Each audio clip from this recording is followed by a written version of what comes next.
Bismillahirrahmanirrahim. Assalamualaikum warahmatullahi wabarakatuh. Alhamdulillahirabbil alamin wal 'aqibatu lil muttaqin wala 'udwana illa 'alal zalimin. Wassalatu wassalamu ala sayyidil mursalin nabiyyina Muhammadin wa ala alihi wa sahbihi ajma'in wa ba'du.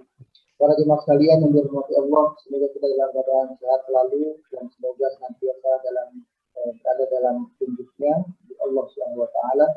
Kita puji Allah Subhanahu wa taala yang telah membimbing kita sampai sejauh ini tetap dalam keadaan iman Islam ini. Semoga dilimpahkan salam dan salawat kepada teladan kita semua Nabi kita Muhammad sallallahu alaihi wasallam.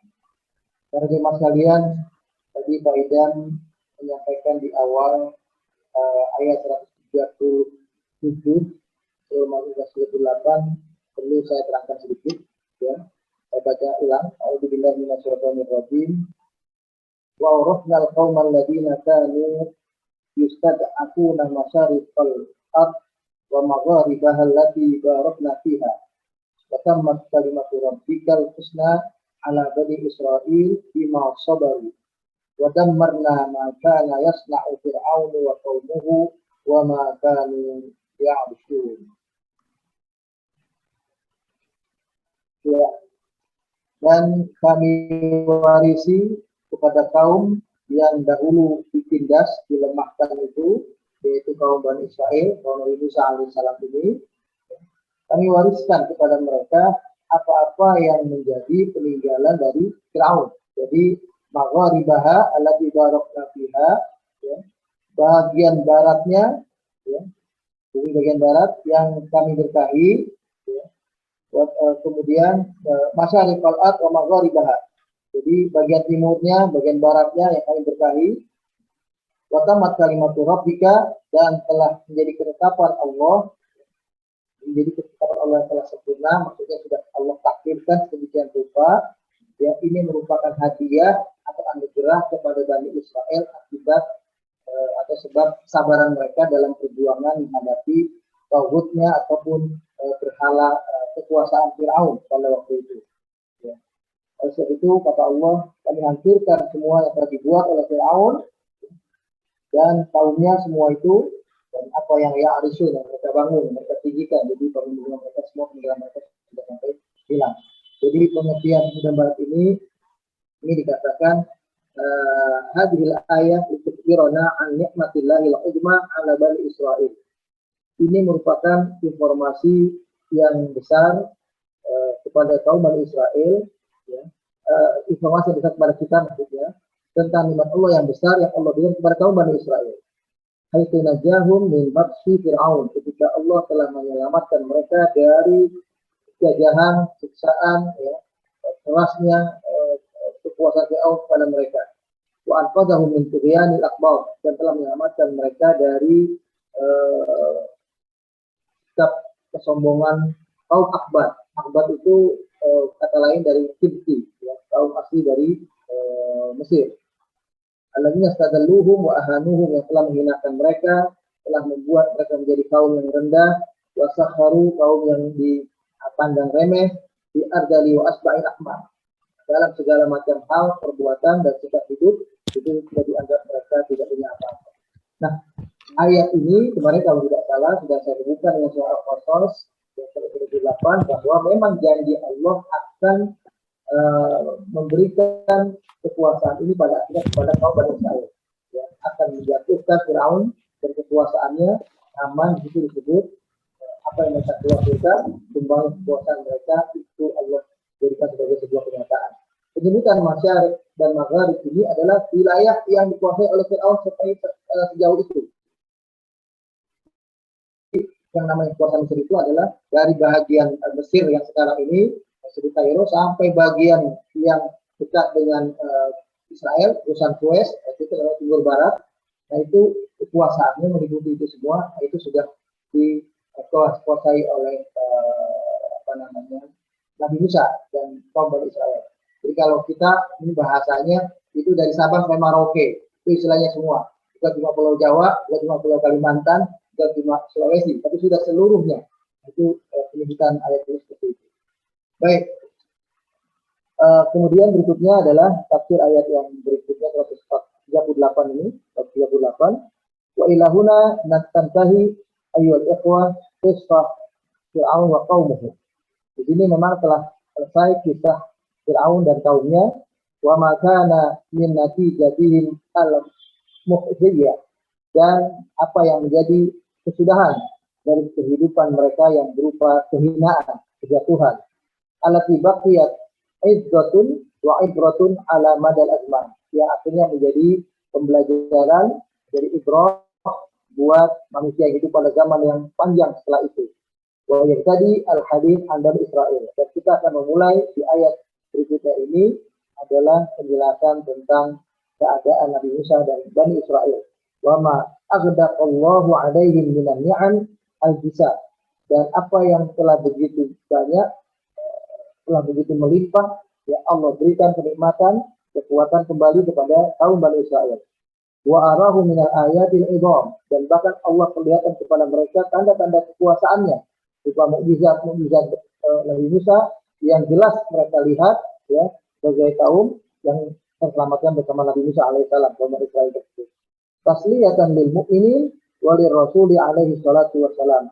Sekaligus ini menjadi hiburan, menjadi penenang bagi orang-orang mukmin dan bagi para dan bagi Rasulullah SAW pada waktu itu yang sedang berjuang menghadapi kekerasan dari kekuasaan kaum Quraisy. Ya. Wa tudzakiru ma qabala bihi al-yahud ni'amallahi wa islalihi, dan mengingatkan kita tentang bagaimana sikap orang-orang Yahudi dalam memandang nikmat yang Allah limpahkan kepada mereka, kelebihan-kelebihan yang Allah berikan kepada mereka, yang ternyata tidak mereka sikapi dengan sikap syukur yang semestinya.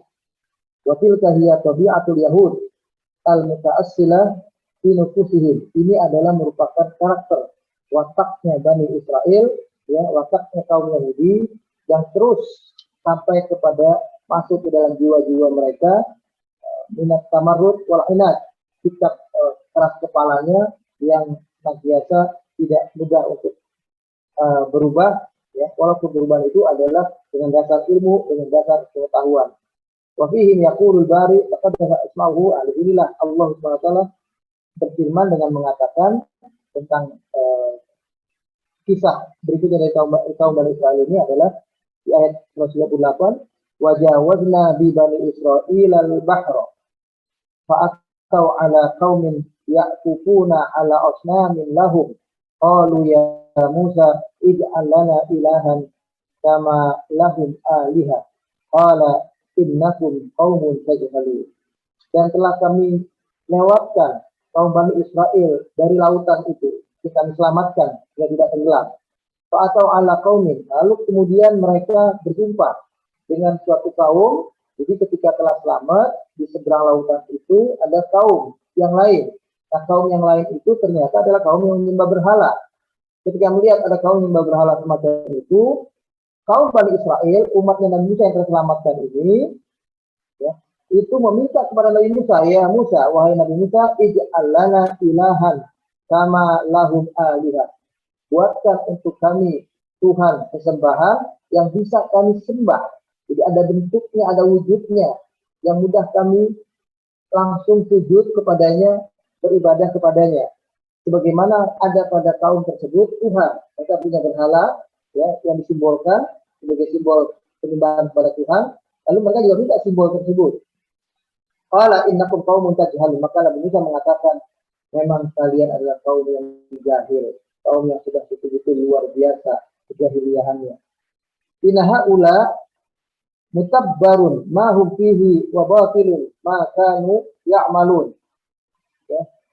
Sesungguhnya kata Nabi Musa, mereka itu nantinya juga sama seperti dengan kaum yang lain yang berbuat syirik, yang tidak menyembah Allah saja. Mereka adalah kaum yang nantinya mutabbar. Jadi dalam bahasa Arab, mutabbar itu nanti mereka akan hancur, akan binasa, akan hilang.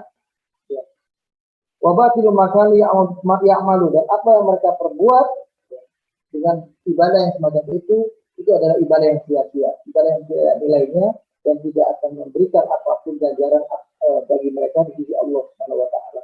Jadi jangan diikuti mereka mestinya. Jadi ia adalah ajab, al-ujab min sani'i haula'il yahud. Ungkapan tafsir begini, sungguh mengherankan, betul-betul heran di atas heran. Jadi keheranan yang luar biasa dari perbuatan kaum Bani Israel ini. Aghraqallahu aduwahum Fir'auna wa qaumahu. Allah baru saja menenggelamkan, ya, musuh mereka, musuh Allah juga, musuh ketidakbenaran ini. Jadi musuh paham yang batil ini, gitu, yaitu Fir'aun dan pengikutnya. Baru saja Allah tenggelamkan mereka.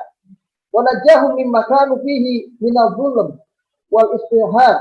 Dan begitu pula Allah selamatkan kaum Bani Israil itu sendiri dari apa yang diperbuat oleh Fir'aun dan kelompoknya, dari kezaliman Fir'aun, dari tindakan keras, tindakan kekejaman Fir'aun.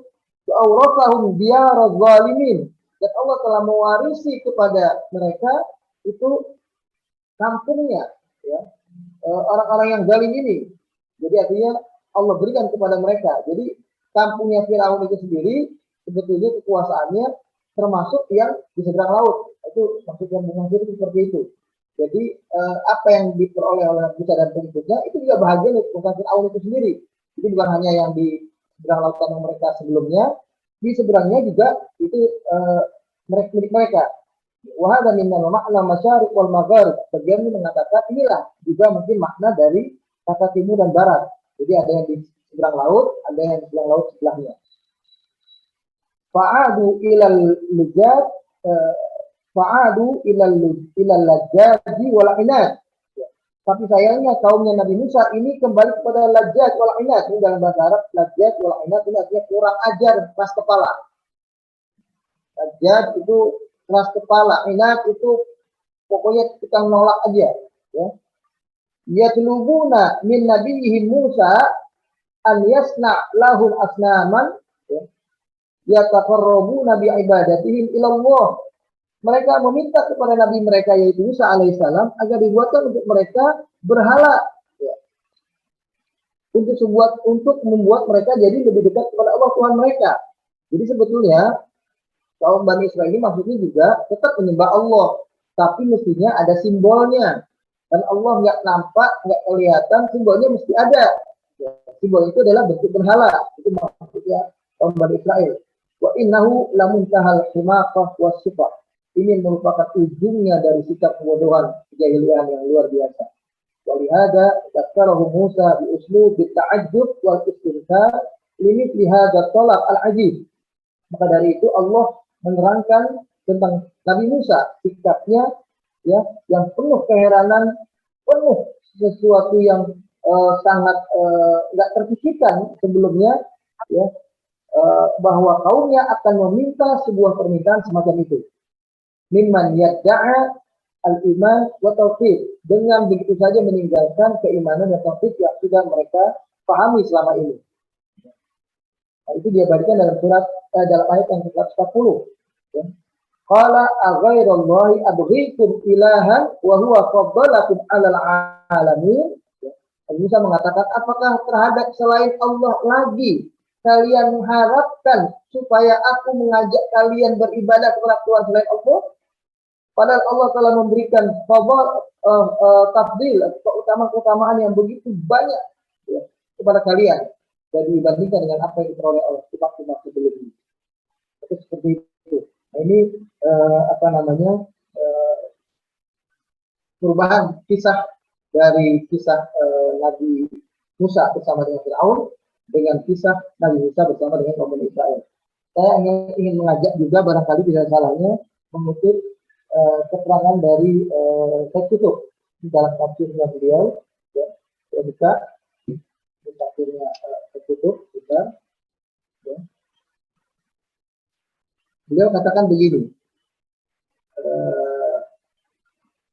fi hadha dars tamdi qissah Musa alaihissalam fi halaqatin ukhra. Berikutnya kita akan memasuki episode kisah Nabi Musa dalam bentuk topik yang berbeda, topik yang lain. Jadi bukan topiknya yang kemarin dengan Fir'aun. Ma'aqawmihi Bani Israel, bersama kaumnya yaitu kaum Bani Israel. Ba'da id anjahumullahu min aduwihim wa aghraqa fir'auna wa mala'ahu wa dammara ma kanu yasna'una wa ma kanu ya'rishun. Setelah Allah menyelamatkan mereka dari musuh-musuh mereka dan telah menenggelamkan Fir'aun dan pemuka-pemukanya. Jadi bukan Fir'aun sendiri, juga pemuka-pemuka, pejabat-pejabatnya, orang-orang besarnya. Dan telah menghancurkan mereka dengan apa yang telah mereka perbuat, ya, dan mereka tidak lagi memiliki kuasaan. Mereka telah mati semuanya. Inna Musa alaihissalam la yuwajihul yauma taghut Fir'aun wa mala'ahu. Jadi jadi Nabi Musa sekarang, kata saya kutip ini, Nabi Musa sekarang diterangkan dalam ayat berikutnya, maksudnya tidak lagi menghadapi kedurhakaan, kesombongan, taghutnya Fir'aun, pejabat-pejabatnya, pembesar-pembesarnya lagi. Faqad intahat al-ma'rakah ma'a taghut. Telah selesai ya peperangan bersama dengan taghut itu, ya, dengan kesombongan, kebesaran, kekuasaan Fir'aun tadi. Walakinnahu yuwajihu ma'rakah ukhra. Akan tetapi sekarang ini beliau menghadapi perang yang lain, perang yang berbeda. La'allaha asyad wa aqsa wa atwal amadan. Perang yang sesungguhnya menjadi lebih panjang, lebih berat, lebih tidak mudah dijalani sebetulnya. Ya, yaitu perang menghadapi kaum Bani Israel, kaumnya sendiri maksudnya. Innahu yuwajihul ma'rakah ma'an nufus al-basyariyah. Karena beliau setelah itu akan berperang dengan jiwa-jiwa manusia yang punya masa lalu yang sangat kelam. Yuwajuha ma'a rawasibal jahiliyah fi hadhihi nafs. Beliau, Nabi Musa maksudnya, akan menghadapi kenyataan kaum Bani Israel yang masih punya endapan-endapan jahiliyah dalam jiwanya. Sikap-sikap ya kalau terjajah ada sikap a priorinya, rendah dirinya ada, kemudian ada sikap sudah ketakutan saja dengan yang namanya suara keras, dengan yang namanya kekuasaan otoriter, dengan namanya segala macam bentuk penguasa yang punya harta yang besar yang banyak, tentu akan berpikirnya bentar lagi akan mereka ditindas lagi. Wa yuwajiha ma'a rawasibal dhulli alladhi afsada tabi'at Bani Israil. Dan Nabi Musa akan menghadapi endapan-endapan kehinaan yang dimiliki oleh kaum Bani Israel, ya, sebagai karakter dan otak mereka, ya, yang pada waktu itu sudah hidup sampai ribuan tahun dan kekuasaan yang dijajah semacam itu. Jadi ini sebagian malah mengatakan 3.000 tahun, ya, itu dialami oleh kaum Bani Israel, ya, sampai kepada masa maksudnya dihitung sebelum mereka sampai kepada Nabi Yakub alaihissalam. Karena Nabi Yakub itulah yang disebut dengan Israel. Ya. Jadi kalau sejarah Israel itu adalah dari nama Nabi Yakub. Ya. Ada yang mengartikan Isra dari perjalanan malam beliau yang sering untuk beribadah kepada Allah. Asra yusri, Isra'an dalam bahasa Arab. Itu adalah dalam bahasa Ibrani, itu nama Tuhan. Jadi Allah itu dalam bahasa Ibrani itu disebutnya Ili. Ya. Ili itu adalah nama Allah. Ya. Kalau kita menyebutnya Rab, Ilahi, di sana menyebutnya Ili.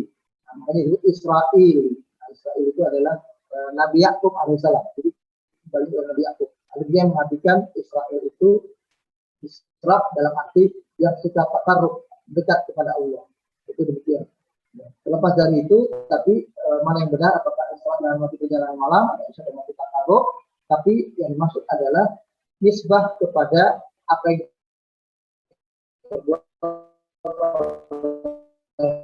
Nabi Yakub alaihissalam. Jadi atasnya itu adalah Nabi Ibrahim alaihissalam. Jadi kaum Bani Israel ini asalnya adalah kaum yang sangat dekat dengan Allah. Ya, bagaimana Israel disebutkan kepada Nabi Yakub alaihissalam. Baik, berikutnya yang ingin dijelaskan, kaum Bani Israel ini hidup dalam masa yang begitu panjang, ya. Walaqad asya Bani Israil fi hadzal adab qawlan asyu fi dhillilha wa fi dhillil hidup, ya, kaum Bani Israil ini dalam sebuah kehidupan yang penuh dengan siksaan yang begitu panjang, mengalami siksaan yang panjang. Mereka hidup dalam kehidupan yang penuh dengan irhab. Irhab itu kalau bahasa kita irhab itu teroris, ya. Jadi hidup dengan penuh ketakutan yang mengancam. Kemudian hidup dalam masa penyembahan berhala. Ya. Sebelumnya dan penimbangan kekuasaan pada masa Fir'aun. Asyu yaqtulu Fir'aunu abna'ahum wa yastahyi nisa'ahum. Mereka hidup pada zaman ketika Fir'aun membiarkan hidup kaum laki-laki mereka, ya, anak-anak laki mereka, dan membunuh kaum laki-laki mereka, anak-anak mereka yang laki-laki, dan membiarkan hidup kaum perempuan mereka. Fa'idha fatara hadha naw'ul bus'u minal irhab al-wahsyiyu, ya. Jadi maksudnya ketika telah berjalan keadaan yang semacam ini membuat kenyang mereka dalam keadaan penuh dengan sikap penuh ancaman, ya, penuh ketakutan semacam ini. Asyu hayatad dzulli aswas sukhrati al-mutaradati ala kulli hali. Maka mereka kayak sudah terbiasa hidup dalam kehinaan, hidup dalam kerendahan, hidup dalam sebagai kaum yang tertindas, kaum yang terzalimi, ya. Sehingga mereka dalam segala hal akhirnya rusak jiwa mereka itu begitu. Seperti itu. Nah, inilah makanya suatu siksaan fisik, ya, itu akan memberikan pembekasan yang luar biasa kepada suatu kaum yang disiksa. Kayak kita di tanah air ini mendapatkan penjajahan dari Belanda, ya, walaupun kita hanya 300-an atau 300-an tahun sifatnya. Nah, ini ketika sudah sampai kepada siksaan fisik, ya, badan disiksa, ya, ada dirantai, ada disiksa, ada dihukum, ada dicambuk, macam-macam. Nah, kaum Bani Israil itu merasakan itu, dicambuk, disiksa, ditindih, segala macam. Nah, maka itu dalam Islam ini sebuah hal yang berbeda, ya. Ini menunjukkan bagaimana Islam memberikan pemahaman bahwa siksaan yang bersifat fisik ini akan memberikan bekas yang mendalam pada jiwa seseorang. Maka dari itu, ketika Umar bin Khattab berkuasa, ya, beliau menjadi Amirul Mukminin, menjadi khalifah yang kedua, ya, diterangkan di sini, yang duru binurillahi fayaru haqiqata tarkiban nafsil basyariyah wa tabi'atiha. Maka Umar bin Khattab ketika beliau menjadi Amirul Mukminin, beliau memandang kekuasaan ini dengan cahaya Allah.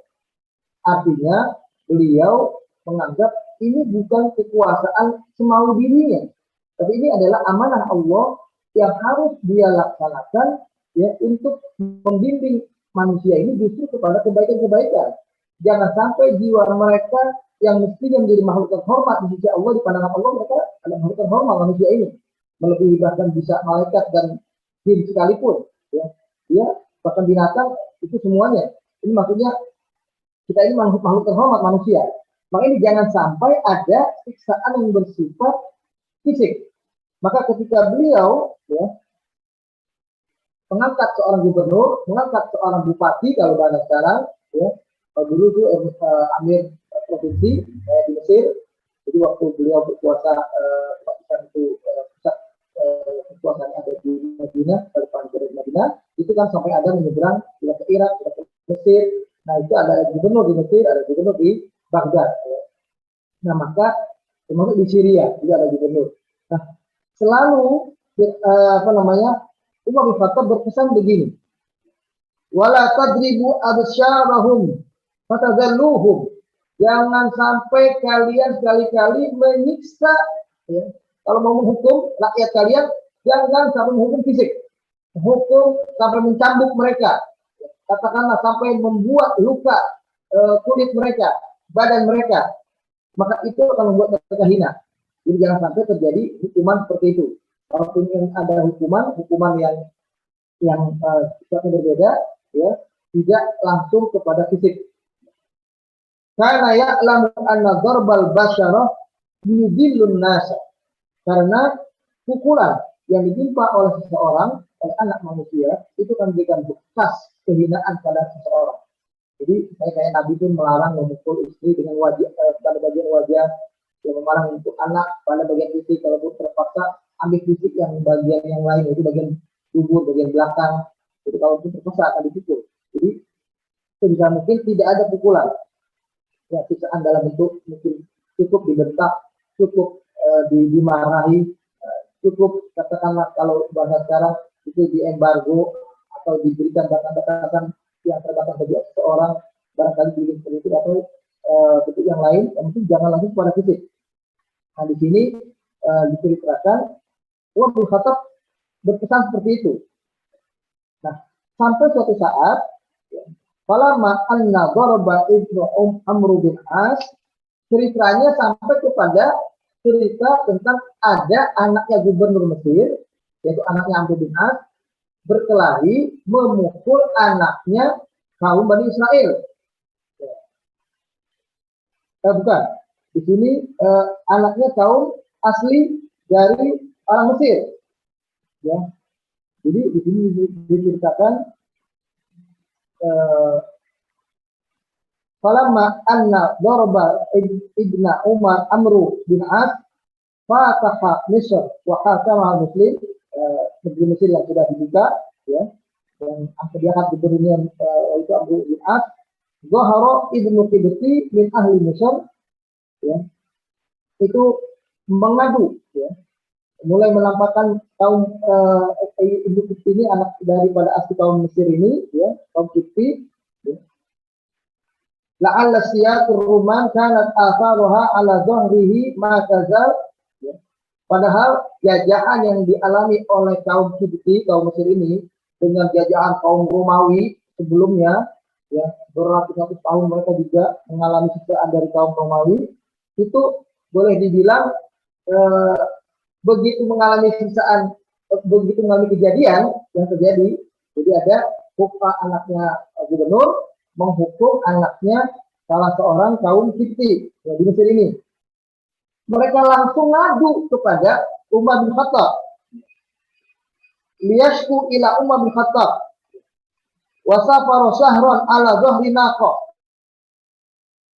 sampai berjuang naik unta berangkat ke Madinah untuk bertemu dengan Umar bin Khattab sebagai khalifah, ya, supaya bisa ngadu.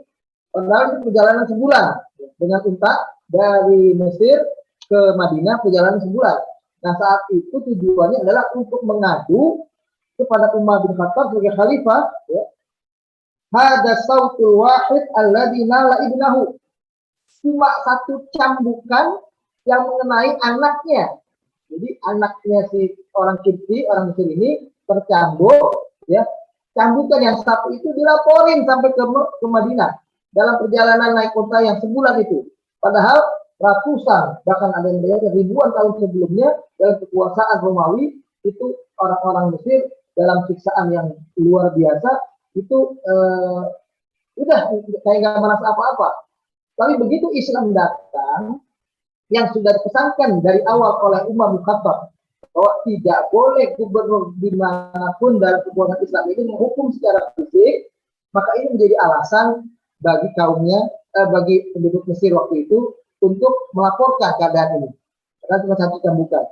Nah, ini menunjukkan bahwa Islamlah yang memberikan perubahan luar biasa terhadap kondisi jiwa manusia yang tadinya telah terjajah sedemikian rupa, dimunculkan nur atau cahaya terang yang muncul dari kekhalifahan Umar bin Khattab pada waktu itu, ya, yang berpesan agar tidak sampai menyiksa rakyat dengan siksaan bentuk fisik. Nah, itu akan memberikan bekas yang luar biasa. Inilah yang terjadi pada kaum Bani Israel, ya, dalam ribuan tahun sebelum mereka terselamatkan oleh Nabi Musa alaihissalam ini. Maka di sini diceritakan mereka adalah kaum yang memang sudah ya kalau bahasa kita itu akhirnya apa yang ada di masa lalu itu nggak bisa hilang semuanya. Jadi masih ada endapan-endapan. Ini kalau dalam bahasa Arab itu disebutnya ini kalimatnya kalau saya tutup, ya, itu mereka masih punya yang namanya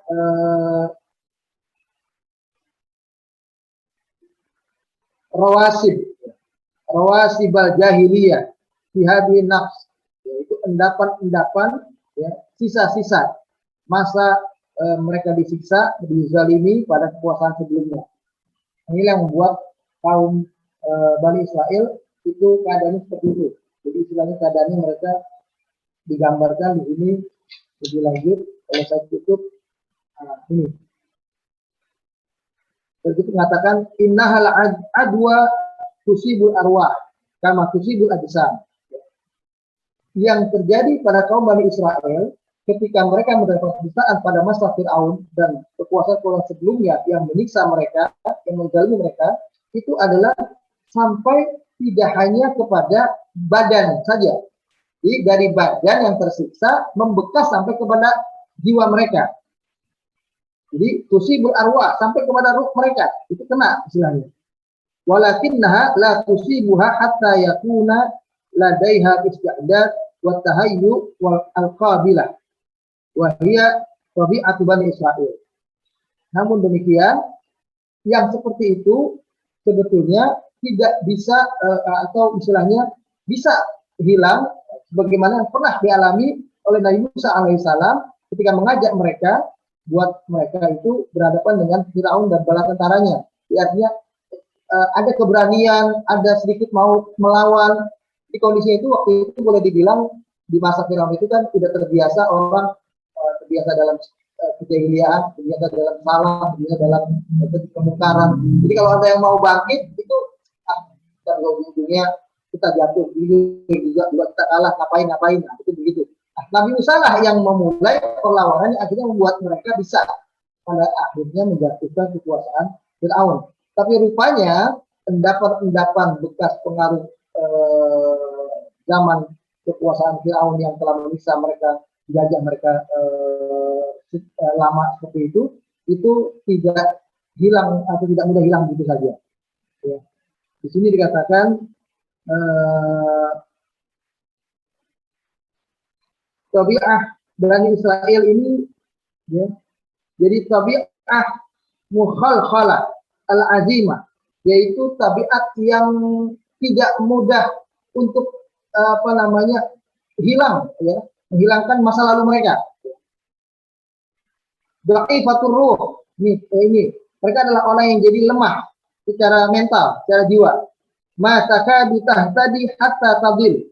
Mereka nggak mudah untuk diberi petunjuk kecuali setelah mereka sesat dulu. Jadi udah sesat, jatuh, baru bisa dapat petunjuk. Wa ma takadu tartafi hatta tanhitu.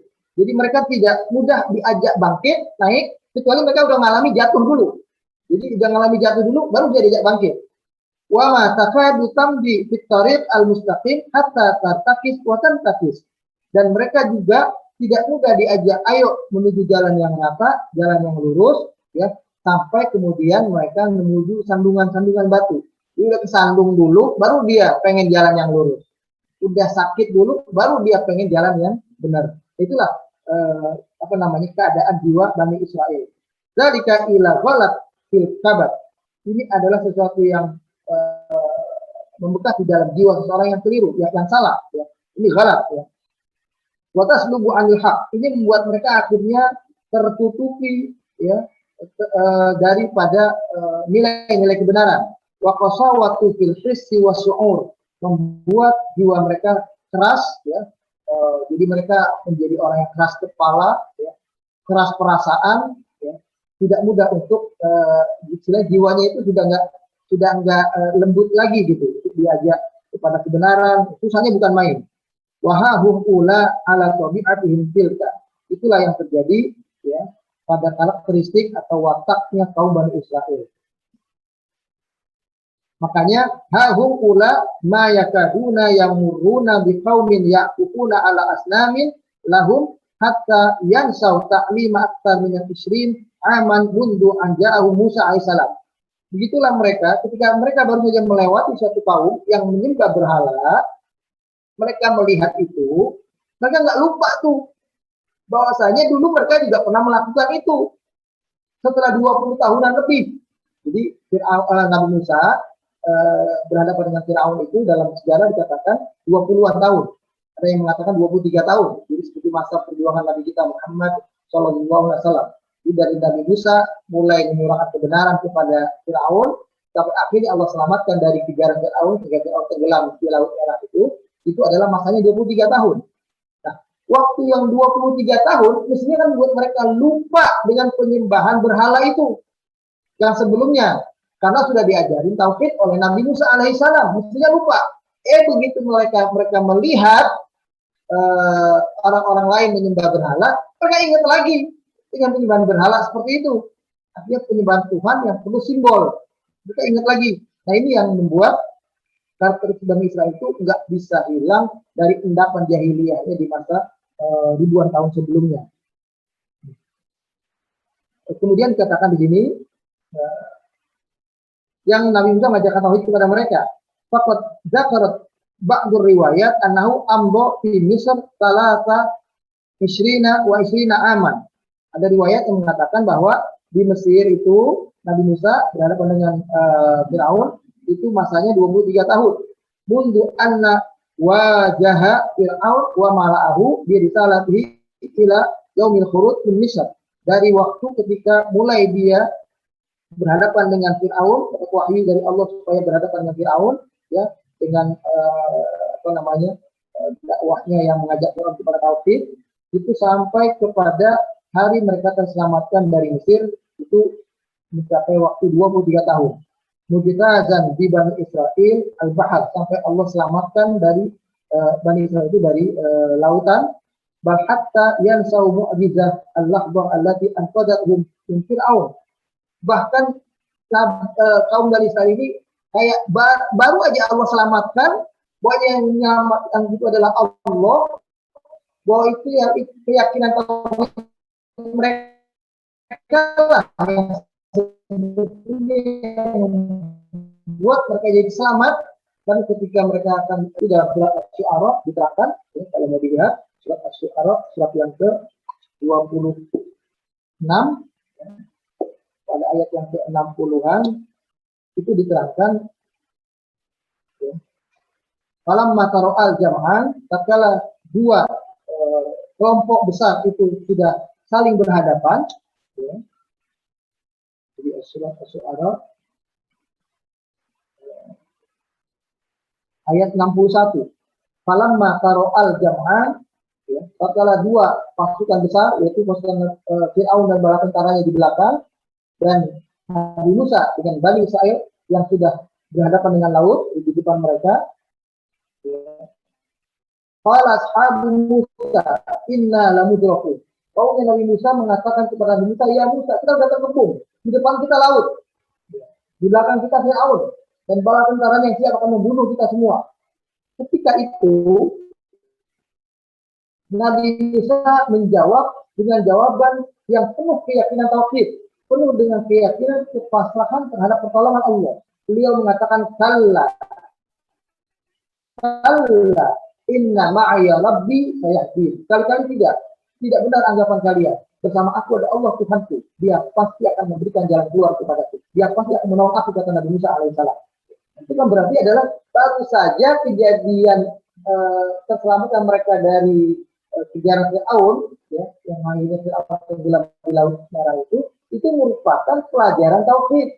Nabi Musa bersandar kepada Allah, bukan kepada berhala. Seolah-olah itu sudah segera terlupakan.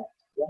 Karena sejarahnya di situ dilihat ayat 61, 62, 63. Barulah ketika Nabi Musa mengatakan dia percaya kepada Allah, Allah akan menolong beliau. Baru Allah berfirman, "Wahayna ila Musa anidri bi asal bahar fanfalaqo fakana kullu firqin kasawdi alim."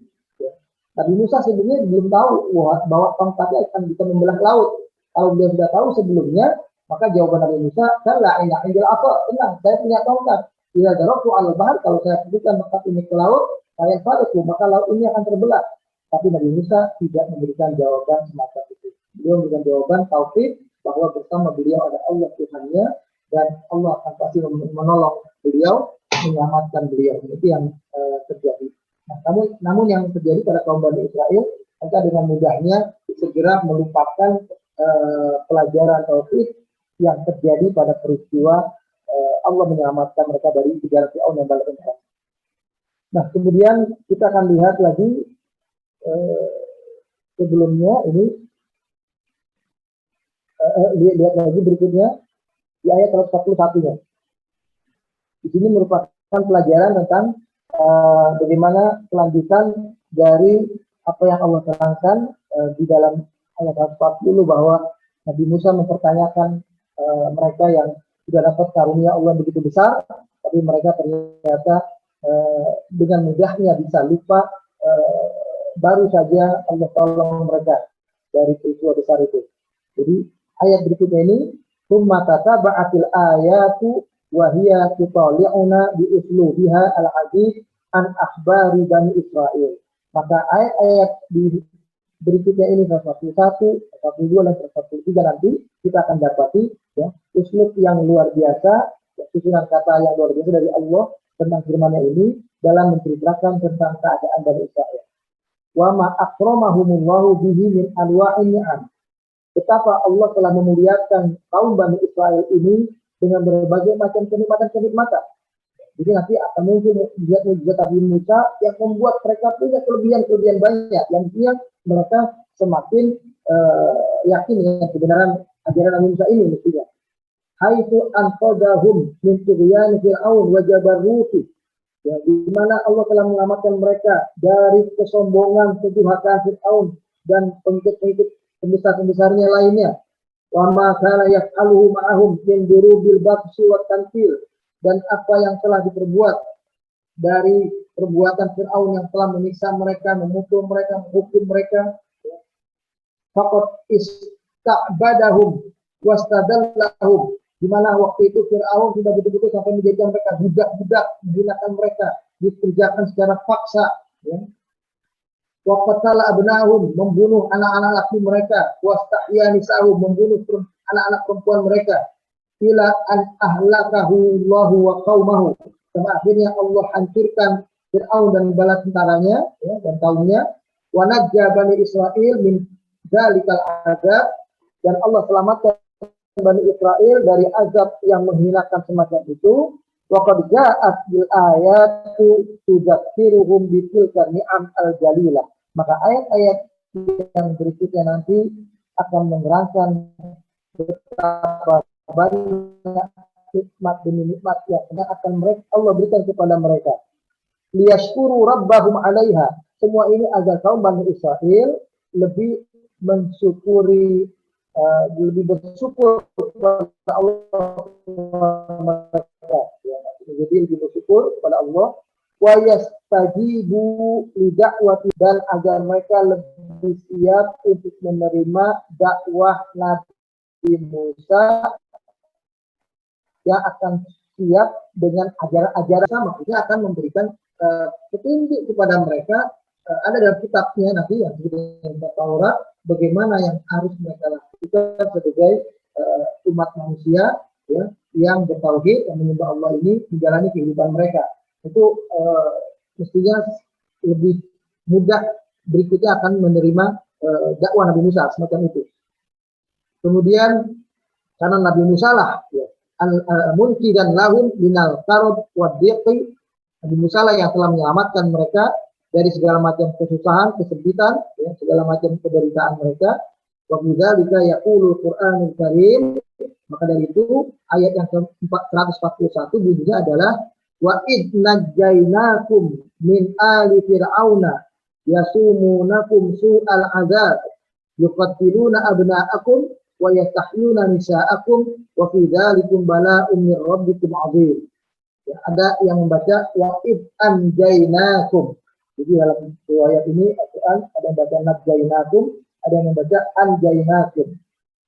Dan ingatlah ketika Allah telah menyelamatkan kalian dari tipu daya Fir'aun, di mana mereka telah memberikan siksaan, penderitaan yang luar biasa kepada kaum Bani Israil ini, sampai membunuh anak-anak laki kalian, sampai membiarkan hidup perempuan-perempuan kalian itu, dan ini merupakan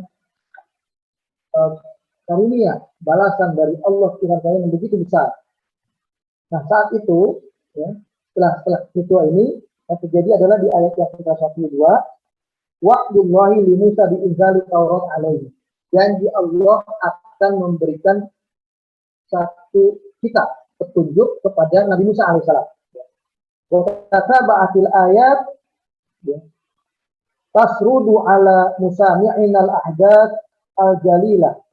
Maka ayat-ayat berikutnya akan memperlihatkan kepada para pendengar, kita semua maksudnya baca Al-Quran ini, kejadian-kejadian baru yang berjalan atas jalilah hubungan Nabi Musa dengan Allah.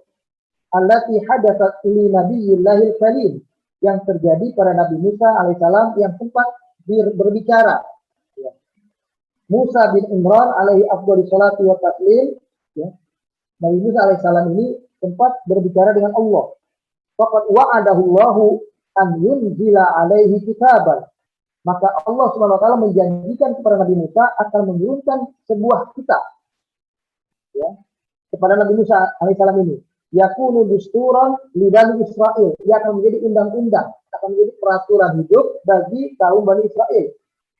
Yusiruna ala minhajihi fi hayatihi di dunia, ia akan membimbing mereka untuk bagaimana menjalani kehidupan di muka bumi ini supaya sukses menjadi sebuah bangsa, bisa menjadi sebuah masyarakat. Lias adu ditabdiq syariatillah, agar mereka bisa bahagia karena menerapkan syariat Allah ini. Ya, karena takdir menerapkan syariat Allah ya di kitab Taurat ini, mereka akan jadi bahagia. Ba'da an asyu radhan tawilan minaz zaman, setelah dalam waktu yang begitu panjang dan lama mereka dalam penderitaan dan kesulitan. Fil ubudiyah wa dhulli wal hawan, bahkan dalam penghambaan, ya, dalam ibadah, dalam kehinaan, ya, mereka telah lewati masa itu.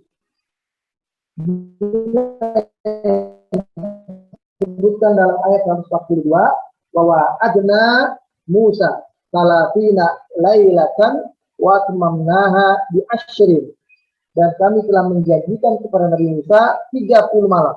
Jadi janji Allah kepada Musa 30 malam, ya, beliau bertahannud, beribadat begitu kepada Allah. Wa tamamnaha bi asyrin, dan kami sempurnakan 10 harinya, jadi 40 hari. Fatama miqatu rabbihi arba'ina lailatan, maka menjadi sempurnalah miqatnya Nabi Musa kepada Allah Tuhannya selama 40 malam.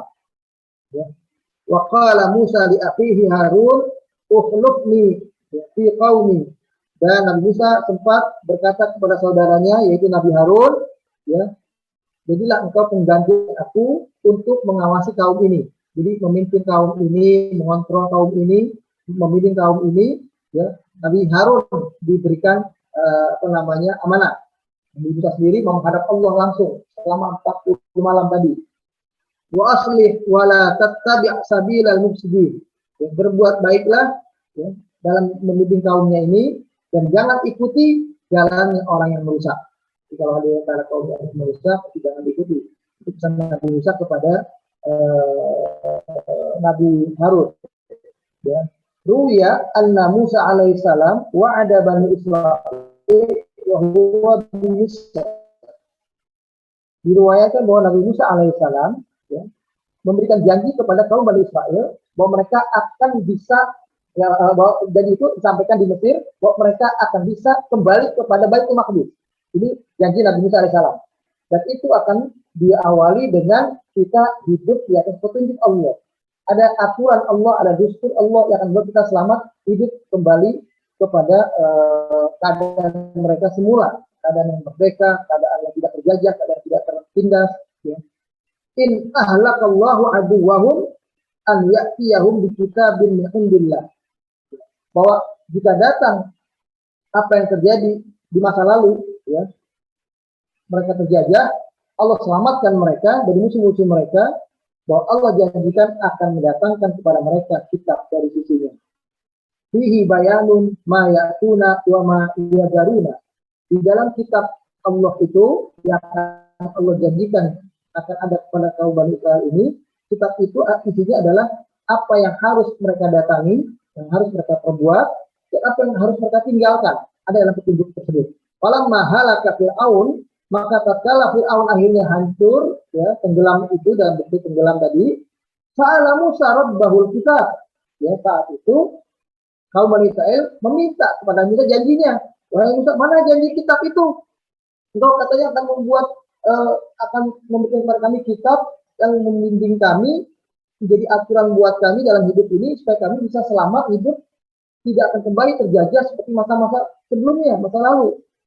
Fa'amarahu bisaumin talatina yauman. Kemudian Nabi Nabi Musa ya ketika yang dapat seperti itu ya sa'ala Musa rabbahu kita Nabi Musa kan waktu itu ingin memenuhi janjinya kepada kaum Bani Israel sebagaimana yang ia terima janji itu dari Allah. Jadi Allah sendiri awalnya berjanji kepada Nabi Musa akan memberikan kepada Nabi Musa kitab yang menjadi hujan petunjuk bagi kaum Bani Israel. Maka Nabi Musa ketika sudah sampai akhirnya bermunajat kepada Allah itu, Allah memerintahkan kepada beliau supaya berpuasa 30 hari. Nah, ini puasanya terjadi pada bulan Dzulqa'dah. Falamma atamma salatina ankara khulufu famihi. Kalau sudah sempurna sampai 30 hari, ya, itu ada bau yang gak enak di mulutnya Nabi Musa. Ya, Nabi Musa itu jadi gak enak. Taghayyura raihata fatasawwa. Jadi bau mulutnya berubah, lalu dia ingin sikat gigi, bersiwak. Fa'auhallahu ta'ala ilaihi. Maka Allah berfirman kepada Nabi Musa waktu itu, amma alimta ya Musa anna khulufa famisa'in atyabu indi min rihil misk. Wahai Musa, ketahuilah oleh engkau bahwa baunya orang yang berpuasa itu di sisiku, si Allah, kata Allah, di sisiku itu lebih baik daripada baunya wangi al-misk. Wangi al-misk itu wangi kasturi. Ya. Al-misk itu ada yang bilang kasturi. Nah itu lebih baik dari itu. Jadi kamu nggak perlu sikat gigi. Kalau udah merasa nggak enak, 30 hari berpuasa, lagi munajat dengan Allah, ya, kemudian dia sikat gigi. Nah itu sampai ceritanya seperti itu di dalam riwayat ini. Ini karena Nabi Musa sedang menghadap Allah yang tentu harus mensucikan dirinya. Fa'amarahu Allahu an yazida 'alaiha asyrata ayyam. Maka di situ Allah Subhanahu wa taala meminta Nabi Musa menyempurnakan 10 hari lagi.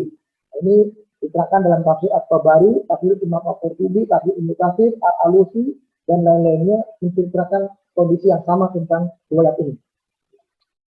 Lalu kemudian pada qauluhu ta'ala, itulah makanya inilah tafsir dari ayat 142 ini yang mengatakan bahwa atna Musa salatina lailatan wa tamamnaha bi asyrin. Bahwa kami telah menjanjikan kepada Nabi Musa untuk 30 hari bermunajat kepada kami dan menyempurnakannya, kami sempurnakan sampai 10 hari lagi, jadi semuanya 40 hari. Jadi wa'atna Musa limunajatina ba'da mabba salatina lailatan wa akmalnaha bi asyri layalin fatammat al-munajat ba'da arba'ina lailatin. Jadi munajatnya Nabi Musa akhirnya sempurna menjadi 40 hari, setelah awalnya hanya 30 hari dengan Allah, lalu menjadi 40 hari. Dan janji Allah akan memberikan kitab kepada Nabi Musa alaihissalam. Nah, kejadian berikutnya adalah di ayat 143. Ini masih dalam kondisi munajat dengan Allah. Tsumma wadhahat fil ayat maka nafi dzalika liqa. Lalu kemudian ayat berikutnya sedikit menceritakan tentang apa yang terjadi pada waktu Nabi Musa bertemu dengan Allah. Bahwa waktu Nabi Musa berdialog dengan Allah tadi. Bainal aliyyil kabir. Ya. Ketika Nabi Musa bertemu dengan dalam dua pertemuan, dzalika liqa bainal aliyyil kabir wa baina 'abdihi wa rasulihi Musal kalim.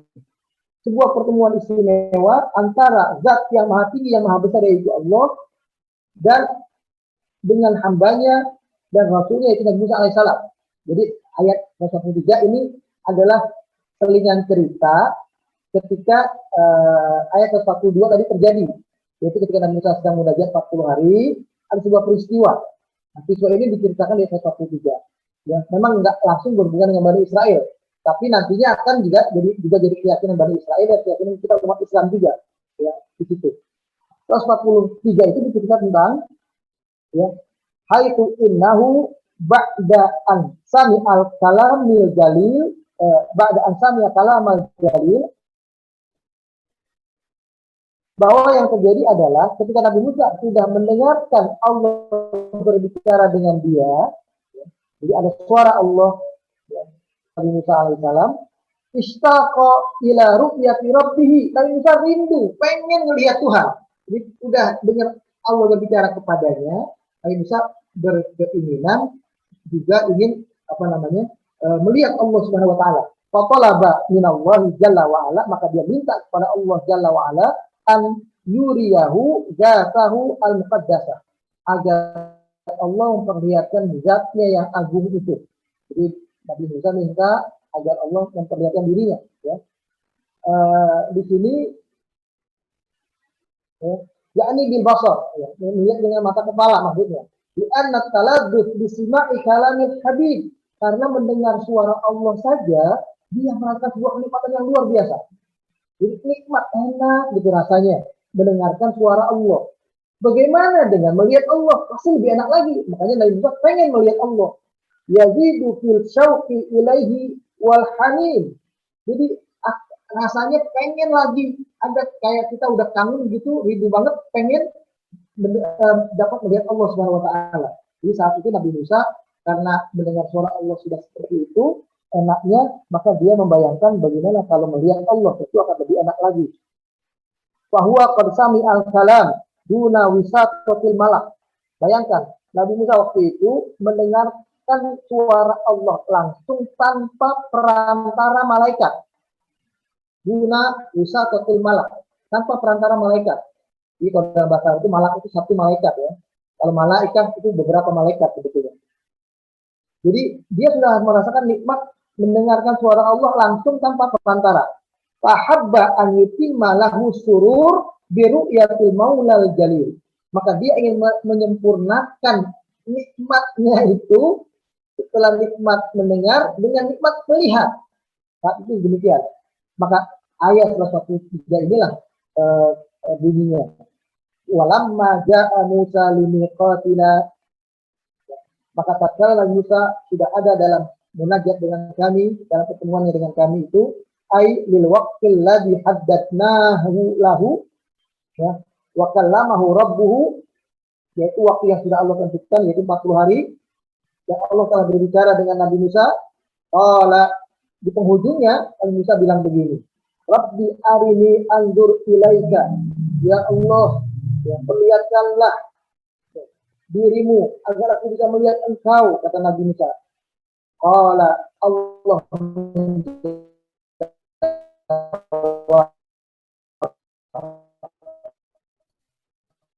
lan tanoni, kali-kali kau tidak bisa melihatku, walakin saja lemah, bisa jatuh, ya. Angin ini bisa goyang. Coba lihat itu gunung yang besar, gunung yang nggak mudah goyang, bahkan gunung yang ditakdirkan Allah bentuknya justru untuk menghalangi angin besar yang akan jatuh kepada manusia. Jadi gunung itu kan fungsinya seperti itu. Manusia tidak terbang, karena kalau nggak ada gunung dalam sebuah kehidupan di alam suatu daerah, gunung tidak ada, karena angin besar di situ, maka yang terjadi adalah manusia bisa terbang. Ya. Maka ada gunung, itu jadi pasak, itu seperti itu. Nah, kata Allah, kita lihat gunung. Kalau gunung yang besar itu bisa tetap di tempatnya, karena aku akan kelihatan diriku kepada gunung, ya, maksudnya Allah di situ. Fa in istaqarra makanahu fasawfa tarani. Maka jika gunung itu yang kuat itu tetap dalam tempatnya, maka kau akan melihat aku. Jadi gini Pak, saya dekat tafsir yang lain, pengertiannya seperti ini. Sempat ayat ini agak membingungkan, ya. Begitu kalimatnya begini. Fa in istaqarra makanahu fasawfa tarani, maka jika gunung itu tetap di tempatnya, kita akan sampai melihatku, kata Allah. Falamma tajalla rabbuhu lil jabal, maka tatkala sedikit Allah memperlihatkan dirinya kepada gunung itu, ja'alahu dakka wa kharra Musa sa'iqa. Maka itu menjadikan Musa tersungkur jatuh, ya, pingsan. Falamma afaqa qala subhan, maka tatkala dia sudah sadar, dia berkata, maaf ya Allah, aku salah, aku berdosa, minta sesuatu yang aku tidak mampu melakukannya. Ini di sini diterangkan, maksudnya adalah wal makna lamma dhahara wa bana min jalalillahi wa nurihi ala jabali turi syai'un yasir. Ini. Jadi begitu Allah memperlihatkan dirinya kepada gunung sedikit, ini andaka jabal wa tafattat wa taqaya wa saqata Musa mughasyian alaihi mughamman. Di mana ketika Allah memperlihatkan dirinya kepada gunung dan gunung kemudian bergerak, itu membuat gunung jadi kayak bergeser sedikit, lalu kemudian membuat ada angin-angin besar bermunculan. Saat Nabi Musa langsung jatuh, ya, pingsan, ya, penuh ketakutan, nggak sadar diri, ya. Min haulin maro'a wa syahad, begitu melihat apa yang, begitu memandang apa yang dia lihat itu dari kejadian itu. Qala Ibnu Abbas mengatakan begini, ma tajalla minhu subhanahu lil jabal illa qadral khinsir. Qadral khinsir.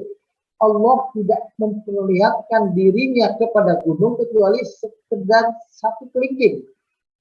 Fasara jabal turaban mahilan, maka gunung itu langsung menjadi hancur. Wa kharra Musa mughashyan alaihi, maka Musa jadi jatuh pingsan. Ini gambarannya begini para jemaah, ya, bahwa ketika Nabi Musa minta Allah diperlihatkan kepada dirinya, Allah bilang, coba lihat gunung yang kuat itu. Gunung yang kuat itu saja tidak sanggup melihatku, itu maksudnya. Kalau gunung itu sanggup aku perlihatkan diriku kepada gunung, ya, maka engkau akan sanggup melihat. Tapi ternyata begitu Allah perlihatkan dirinya kepada gunung sedikit saja, sebesar kelingking tadi kalau menurut tafsirnya Ibnu Abbas, ya, sebesar kelingking, Allah perlihatkan cahayanya kepada gunung, gunung langsung hancur. Bayangkan gunung yang sebesar itu, maka bagaimana dengan Nabi Musa?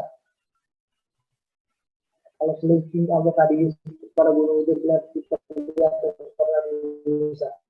Ini menggambarkan bahwa melihat Allah itu tidak ada dalam kehidupan manusia. Insya Allah demikian, karena yaitu melihat Allah di dunia adalah sesuatu yang terlarang, tidak mungkin terjadi. Sedangkan Allah nanti di hari kiamat adalah sesuatu yang ada dalam syariat. Dan kita akan memang melihat Allah. Bagaimana firman-Nya dalam surat Al-Qiyamah ayat 22-23 itu mengatakan wujuhun yauma idzin nadhirah ila rabbiha nazirah. Kalau nanti di akhirat ada wajah-wajah yang berseri-seri, yang bahagia, ya, di mana kebahagiaan mereka menjadi lebih sempurna ketika mereka memandang Allah Tuhan mereka. Itu surat Al-Qiyamah, surat yang ke-75 ayat 22 ayat 23. Ya. Jadi mawdu' ru'yatullahi jalla wa ala fi hadhihi dunya mamnu'ah. Ya, persoalan melihat Allah dalam kehidupannya di muka bumi ini, di dunia ini adalah sesuatu yang terlarang. Hatta alal anbiya wa rusulul kiram, bahkan kepada nabi, para rasul Allah tidak bisa melihat Allah. Di anna taqata al-basariyata fi hadhihi hayati mahdudah. Karena kemampuan manusia dalam kehidupan di dunia ini adalah sifatnya sangat terbatas. Wa amma fil akhirah fala hududa wala quyuda. Maka nanti kalau di akhirat itu nggak ada batasan lagi, nggak ada ketidakmampuan lagi, bahwa manusia nantinya akan Allah berikan izin untuk melihatnya. Yahya lil mu'minina fi daril khuldi wan na'imi maqtu'un biha kama qala subhanahu wa ta'ala wujuhun yauma idzin nadhirah ila rabbiha nadhirah. Bagaimana nanti kalau di akhirat yang terjadi tidak ada lagi batas bagi orang mukmin di alam yang kekal nanti di akhirat itu, alam kenikmatan itu mereka akan merasakan kenikmatan melihat Allah Tuhan mereka, bagaimana ayat tadi. Wa huwa mazhab sunnah qatibah. Ini dalam bahasa Siri disebutkan mazhab ahlu sunnah qatibah. Semua ulama tafsir meyakini bahwa Allah bisa dilihat nanti di hari kiamat. Di dunia tidak bisa dilihat. Kalau pandangan yang saya ahlu sunnah mungkin si atau yang lain itu mungkin punya pandangan berbeda. Tapi kalau ahlu sunnah semua qatibah. Berarti artinya menyeluruh semuanya. Annal mu'minina yarawna rabbahum fil akhirah ru'yatan basariyatan. Bahwa orang-orang mukmin nanti akan lihat Allah Tuhan mereka di akhirat dengan penglihatan mata telanjang. Wa yu'tiyahumullahu minat taqati wal qudrah, di mana Allah memberikan kepada manusia kemampuan untuk melihat Allah. Kalau di dunia belum diberikan kemampuan itu. Jadi intinya adalah tidak ada yang qudrah, ya, wa taqah, ya, kemampuan untuk melihat Allah itu yang belum ada. Bagaimana bukit aja nggak punya kemampuan itu, karena dia sosok yang besar, yang tinggi, yang tidak mudah hancur. Tapi dilihat yang kekuatan Allah sedikit, sudah hancur. Bagaimana dengan manusia? Tapi di akhirat nanti Allah berikan kokoh dan kudrah kepada manusia. Ma yu'ahiluhum likilka ru'ya, yang mudahkan mereka untuk bisa melihat Allah itu. Wa ansarat ba'd tawaif ru'yatallahi azza wa jalla mutlaqan. Memang ada sebagian golongan yang mengingkari itu. Wa qalu la yurallah, enggak mungkin Allah dilihat. La fid dunya wa la fil akhirah. Tidak juga di akhirat, tidak juga di dunia, sama, enggak bisa dilihat. Fadallu bi qaulihi ta'ala, mereka berdalil dengan ayat qala lam tarani, ayat yang tadi, 43 tadi, lam tarani, terkadang kamu enggak bisa melihatku. Ya, mereka berdasarkan dalil itu. Wa huwa madhab al-Mu'tazilah. Ini adalah sedikit madhab dari Mu'tazilah. Bukan madhab Ahlussunnah. Madhab Ahlussunnah semuanya sepakat di dunia enggak bisa lihat, tapi di akhirat akan bisa melihat Allah. Walaysa lahu fi hadhihi al-ayah mutamassik, bahwa dalilun di Ahlussunnah wal Jamaah. Mereka tidak memandang dasar ayat ini dengan pegangan yang kuat, ya. Tetapi sebetulnya inilah justru ayat dalil dari Ahlussunnah wal Jamaah. Bahwa pengertiannya itu adalah imkanur ru'yah, bisa mungkin dilihat. Ya. Jadi pada waktu lantaroni maksudnya adalah tidak mungkin dilihat. Jadi berarti ada kemungkinan lain bisa dilihat. Itu dalam tafsiran Ahlussunnah wal Jamaah. Begitu ada ayat surat Al-Qiyamah. Jadi kalimat lantaroni bagi Ahlussunnah pengertiannya adalah bukan pengertiannya adalah mustahil ru'yah. Kalau bagi orang-orang kalimat lantaroni, engkau tidak akan melihat wahai Musa. Tapi Ahlussunnah memandang ayat itu sebagai pengertian mungkin bisa dilihat, mungkin tidak. Nah itu begitu dijelaskan di surah Al-Qiyamah, artinya adalah tidak mungkin dilihat di dunia, tapi mungkin dilihat di akhirat. Nah inilah Nabi Musa alaihissalam, wa huwa nabiyyun min ulil azmi, nabi yang punya gelar ulil azmi. Inna anbiya alaihi salatu wassalam, ya, para nabi yang bergelar itu, ya, di antaranya Nabi Musa, dan Nabi Nuh, dan Nabi Ibrahim, dan Nabi Musa, dan Nabi Isa, dan Nabi Muhammad sallallahu alaihi wasallam. Ya'lamuna ma yajuzu 'ala Allah wa ma yastahil. Tentu para nabi tahu apa yang boleh, apa yang tidak boleh, apa yang benar terjadi, apa yang mustahil terjadi. Walau kana fi ru'ya mustahilah, lakana fil jawab lahu rijzun wa ighlazun. Seandainya melihat itu adalah sebagai sesuatu kemustahilan, maka jawabannya bukan lantaran, itu begitu menurut mufassir ini. Jadi jawabannya adalah rijzun wa ighlazun, langsung disalahin. Enggak boleh lihat, enggak bisa lihat. Itu ini sesuatu yang nggak boleh terjadi, jawabannya begitu. Itu yang dikatakan oleh para ulama. Kama qala ta'ala li Nuh alaihi salam, sebagaimana dialog Allah bersama dengan Nabi Nuh alaihi salam, ketika Nabi Nuh bilang bahwa saya innahu min ahli, itu anakku si Kan'an yang akan ketika ada bencana banjir itu udah naik sampai ke bukit, anaknya masih di bukit, itu disuruh ayo naik. Ya. Anaknya jawab sa'awi ila jabal, saya akan naik pokoknya ke atas biar saya selamat. Ternyata Nabi terjadi demikian rupa, anaknya juga nggak naik kapal juga, tetap naik ke atas, akhirnya nggak selamat. Saat ketika Nabi Nuh minta kepada Allah, itu adalah keluargaku, ya, selamatkan ya Allah. Maka Allah menjawab, ini langsung jawaban Allah. Kalau hal yang tidak mungkin, jawabannya begini, fala tas'alni ma laisa laka bihi ilmun. Jangan kamu minta sesuatu yang kamu nggak tahu di dalamnya. Nah, mestinya jawaban Allah kepada Musa juga serupa. Fala tas'alni ma laisa laka bihi ilmun. Jangan kamu tanya apa yang kamu nggak mungkin tahu tentang hal itu. Inni a'izuka an takuna minal jahilin. Beginilah aku ajarkan engkau, wahai Nabi Nuh, maksudnya agar engkau tidak menjadi orang yang jahil. Ya, jadi begitulah kalau dialog yang diyakini oleh Ahlussunnah wal Jamaah, kalimat lantaroni mengandung pengertian imkan ru'yah, mungkin bisa dilihat. Sama dengan ayat yang lain, ya, laukana fi ru'ya ghairu mumkin fil akhirah. Melihat itu adalah hal yang tidak mungkin di akhirat. Lama kana hunaka fa'idah min ajabil kufar an ru'yatil jabbar. Kalau melihat Allah nggak mungkin itu terjadi di akhirat, maka apa artinya kalimat mahjub ya, di dalam ayat surat Al-Mutaffifin ayat 15 yang berbunyi kalla innahum ar-rabbihim yauma idzin lamahjubun. Kali-kali tidak bahwa mereka pada hari itu di akhirat tidak ada lagi hijab. Nah, begitu tidak ada lagi hijab itulah yang membedakan orang beriman dari orang kafir. Orang kafir tetap terhijab, orang beriman tidak ada hijab. Nah, pengertian salah satu hijab itu adalah hijab dalam konteks melihat Allah Subhanahu wa Ta'ala. Inilah barangkali kajian kita sampai ayat 143. Meskipun 143 ini nggak langsung bercerita tentang keadaan tabiat Bani Israel, tapi lebih kepada menceritakan apa yang terjadi dalam situasi kondisi ketika Nabi Musa munajat dengan Allah selama 40 hari. Ternyata ada kejadian soal Nabi Musa merasakan nikmat yang besar, mendengar suara Allah, lalu ingin mendapatkan nikmat yang lebih berupa ingin melihat Allah, tapi ternyata Allah tidak kabulkan yang kehidupannya di dunia ini, dan nanti Allah akan kabulkan di akhirat untuk kita semua sampai kepada umat Nabi kita Muhammad Sallallahu Alaihi Wasallam.